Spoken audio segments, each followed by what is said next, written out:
Well, if you or someone in your family is cooking this holiday season, chances are they have at least one recipe app on their phone.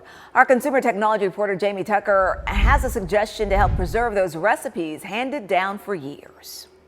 Yeah, for generations, families have handed down old recipe books, recipes they found in newspapers, and even some handwritten recipes from their grandmother. And if you are pulling all of these things out again for the holiday season, you really need this app called Recipe Keeper. Unlike other recipe apps, Recipe Keeper contains no recipes. Instead, it allows you to save your favorites in just one place.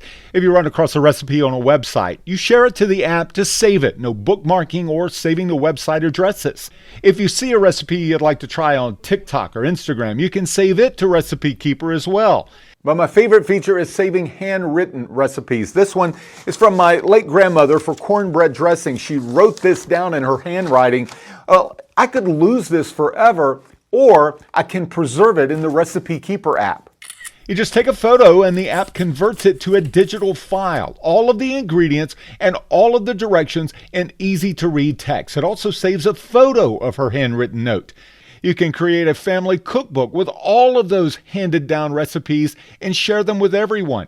If you're always running across recipes you want to try on social media and on websites, you've got recipes here and there. This app with no recipes may be just what you're looking for. I'm Jamie Tucker, and Recipe Keeper is the app of the day.